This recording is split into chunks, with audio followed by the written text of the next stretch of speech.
নিৰ্বাচন শেষ এতিয়া সন্মুখত ৰঙালী জুবিনবিহীন প্ৰথমটো বহাগক লৈ ৰাজ্যবাসীৰ মনত নাই চিৰাচৰিত উল্লাস তথাপি পৰম্পৰা ৰক্ষাৰ আয়োজনেৰে সমাগত বাপতিসাহোন বিহুটি সাত সাগৰৰ সিপাৰেও উঠিছে ঢোলৰ চেও নাচনীয়ে ভাঙিছে কঁকাল যুদ্ধবাজ ট্ৰাম্পৰ দেশতো ৰঙালীলৈ টঙালী প্ৰবাসী অসমীয়াৰ ব্যাপক নিৰ্বাচনী হৈছৰ অন্তত নিজম পৰিল ৰাজ্য বৃহস্পতিবাৰে ভোটগ্ৰহণ শেষ হোৱাৰ লগে লগে এতিয়া প্ৰায় এমাহৰ অপেক্ষা নিৰ্বাচনী ফলাফললৈ কাৰ চৰকাৰ হ'ব কোন দলে হাঁহিব কাৰ আশাত চেঁচা পানী পৰিব সকলো হিচাপ ৰাইজৰ সন্মুখত স্পষ্ট হ'ব অহা 4 মেত সুদীৰ্ঘ নিৰ্বাচনী প্ৰচাৰত ব্যস্ত ৰাজনৈতিক দল নেতা তথা অগণন সমৰ্থকৰ ভাগৰ জুৰুৱাৰ সময় এয়া কিন্তু বৃহত্তৰ অসমীয়া জাতিৰ বাবে এয়া নতুন বছৰক আদৰাৰ সময় পদূলি মুখত বাপতিসাহোন বহাগ প্ৰাণৰ শিল্পী জুবিন গাৰ্গবিহীন এই বহাগত বিহু মঞ্চক লৈ বিশেষ উৎসাহ নাথাকিলেও অসমীয়া নৱবৰ্ষক আদৰাৰ ব্যস্ততা এতিয়া জাতীয় জীৱনত ৰঙালীৰ পৰম্পৰাক ধ্যাই দিহিঙে দিপাঙে ঢোল পেপাৰ সৱদত প্ৰকৃতিৰ চিৰাচৰিত বৈশিষ্ট্যৰে কুলি কেতেকীৰ মাতত চৌদিশে বিদ্যমান ৰঙালীক আদৰাৰ প্ৰস্তুতি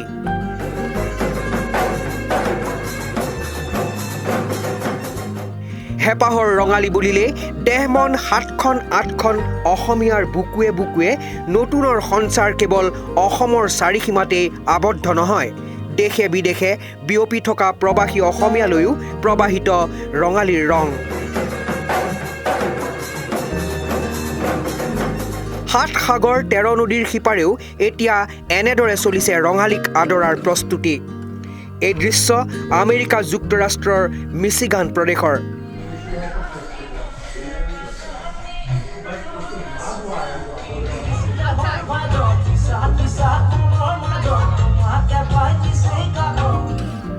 ইয়াৰ প্ৰবাসী অসমীয়াসকলে সন্মিলিতভাৱে অহা 18 এপ্ৰিলত আয়োজন কৰিছে ৰঙালী বিহুৰ উপলক্ষে সাংস্কৃতিক অনুষ্ঠানৰ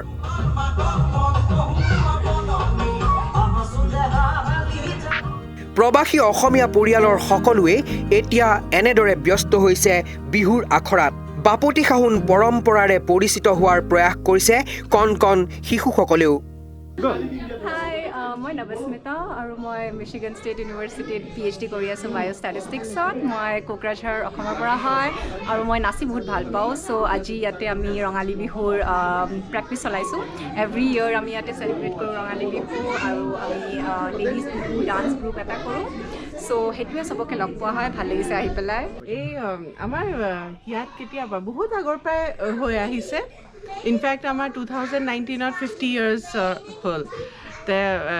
সেইটো বহুত ডাঙৰকৈ পতা হৈছিলে আৰু তাৰপিছত সদায় প্ৰায় গোটেই মানে চব বছৰতে আমি পাতিয়ে আহিছোঁ আৰু তাৰ মানে প্ৰথমতে ডাঙৰখিনি আছিলে তাৰপিছত আমি ল'লোঁ তাৰপিছত এতিয়া নতুন যোন আহিছে তেওঁলোকেও লৈছে দায়িত্ব আয়োজকসকলে জনোৱা মতে এইবেলি বিহুৰ অনুষ্ঠান সুধাকণ্ঠ ডক্টৰ ভূপেন হাজৰিকা আৰু প্ৰাণৰ শিল্পী জুবিন গাৰ্গৰ স্মৃতিত উদযাপন কৰা হ'ব বিহু গীত বিহু নাচৰ উপৰিও বিশেষভাৱে প্ৰাধান্য পাব দুয়োগৰাকী শিল্পীৰ কালজয়ী গীতসমূহে তদুপৰি অসম গৌৰৱ বৰেণ্য শিল্পী দুগৰাকীৰ গীতৰ আধাৰত নৃত্য অনুষ্ঠানৰো আয়োজন কৰা হৈছে বুলি জনালে আয়োজকসকলে মোৰ নাম দীপশিখা শৰ্মা আপুনি যে অসমৰ পৰা আহিলে সেইটো খুব ভাল লাগিছে ফাৰ্ষ্ট অফ অল আমি এতিয়া মানে ইয়াত একচুৱেলি বিহুৰ আয়োজন কৰিছোঁ বিহু হ'ব আমাৰ এই মাহৰে 18 তাৰিখে বিহুৰ কাৰণে মেইনলি আমি এই বছৰৰ বিহুটো আমি উৎসৰ্গা কৰিছোঁ ডক্টৰ হাজৰিকা আৰু জুবিন আমাৰ হাৰ্টথ্ৰব জুবিন গাৰ্গৰ ওচৰত মানে আৰু সেইকাৰণে আমি মেইনলি প্ৰস্তুতি চলাইছোঁ সৰু ল'ৰা ছোৱালীৰ কোৰাছ ডাঙৰ মানুহৰ কোৰাছ লগতে আপোনাৰ বিহু ডান্স সেইটোৰ উপৰিও আমাৰ কি হৈছে এই বিহু গেট টুগেডাৰবিলাক হয় যে আমাৰ মানে খুব ফূৰ্তি হয় সেইটোৱে আমাৰ বিহু হয় লগতে বিহু আলোচনাও হয় তাৰোপৰি বিহুৰ কাৰণে আমাৰ অকল সেইটোৱে নহয় বিহুত বাৰু অন্য কামো কৰা হ'ব লগতে আমাৰ পিঠা পনা অলপো বনোৱা হয় সেইবিলাক কামো কৰা হয় এনেদৰে এতিয়া অসমৰ নিৰ্বাচনৰ পাছত অসমীয়া নৱবৰ্ষক আদৰিবলৈ ৰাজ্যবাসীৰ লগতে সাজু হৈছে দেশে বিদেশে বিয়পি থকা বৃহত্তৰ জাতিটো। Bureau report, headline 8।